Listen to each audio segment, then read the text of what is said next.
I think we all tend to believe that anywhere in the world is accessible if we just had the time, the money, or maybe both. But today, I'm going to shatter that illusion and share a top 3 list of places you can go, no matter how much time or money you have. For each of these locations, I'll share instances of people going there anyway and what happened to them. Spoiler alert. It didn't end well. Before we get into today's top 3 list, if you're a fan of the strange, dark, and mysterious delivered in story format, then you're in the right place. I upload 3, 4, even 5 times every week.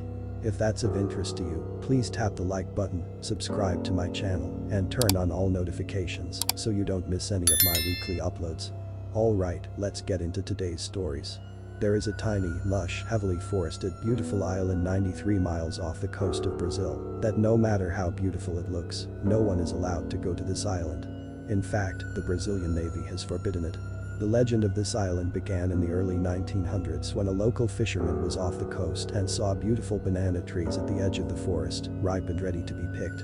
He thought he could easily pull his boat over, hop out, grab some bananas, and bring them home. He anchored his boat, walked up the beach, climbed a tree, and started hacking down some bananas. Suddenly, he felt a sharp pain in his ribcage, fell out of the tree, and saw he was bleeding. In a panic, he ditched the bananas, ran to his boat, and started making his way back to the mainland. On the way, he passed out in the boat. Later that day, another group of fishermen found his boat drifting near some rocks, with the fisherman lying on his back, clearly lifeless, in a pool of his own blood. 20 years after this incident, a lighthouse keeper assigned to work on the island brought his family with him. They stayed in the main house of the lighthouse, and everything was fine for the first couple of days. But captains of vessels passing by noticed the lighthouse wasn't on and reported it to the mainland. A search party was sent to check on the lighthouse keeper and his family. They found the entire family lifeless in their bed, with puncture marks all over their bodies, and an open window as the only clue. The cause of these deaths? A poison that literally melts your organs within 60 minutes of contact, coming from the golden lancehead viper, a venomous snake that only exists on this island, known as Snake Island. Researchers estimate at least 3,000 of these snakes live on the island, with 1 snake per square meter. These snakes aren't just on the ground, they also live in trees to catch birds, meaning you'd be surrounded 360 degrees by these venomous snakes.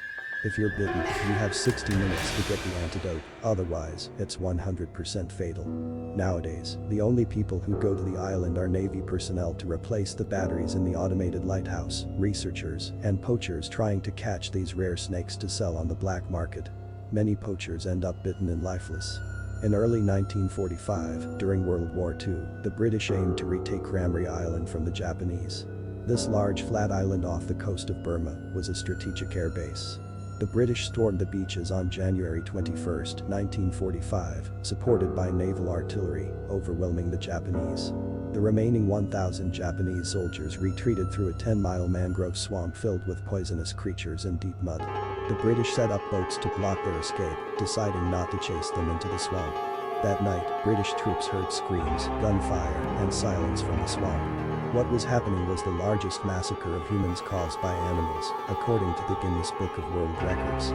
Saltwater crocodiles, the largest population of which lives on Ramri Island, had surrounded the Japanese soldiers. These crocodiles, known for being man-eaters, were alerted by the soldiers' bleeding wounds. Night hunters by nature, the crocodiles waited until darkness to begin their feeding frenzy. Only 500 of the 1,000 Japanese soldiers made it out of the swamp. To this day, people stay far away from Ramri Island due to the high number of these man-eating crocodiles. On November 14, 2018, John Chow hired 2 fishermen to take him to a small island in the Indian Ocean. The fishermen were hesitant, knowing it was illegal and dangerous, but they needed the money. They took John to the island and anchored offshore. The next morning, John asked them to take him closer, but they refused, so he paddled in a kayak. As he neared the beach, someone with a painted face screeched at him. John yelled that he wasn't a threat, but a group of people with painted faces charged at him, firing arrows. He retreated to the fishing boat. Later that day, he tried again, landing farther down the beach. The same group saw him, ran toward him, and took his kayak. They didn't harm him immediately, but a child eventually shot an arrow at him, which was stopped by his Bible. John jumped into the water and swam back to the boat. On November 16, John asked the fishermen to drop him off and leave. They reluctantly agreed. The next day, they returned to find the islanders dragging John's body by a rope. No one knows exactly what happened, but it's too dangerous to retrieve his body. The islanders, known as the Sentinelese, live a primitive hunter-gatherer lifestyle, completely cut off from the modern world. They aggressively resist outside contact, allowing only Sentinelese on their island. If you're not one of them and try to visit, they will defend their territory. Let me know what you think of these 3 locations and which one you'd visit if you could.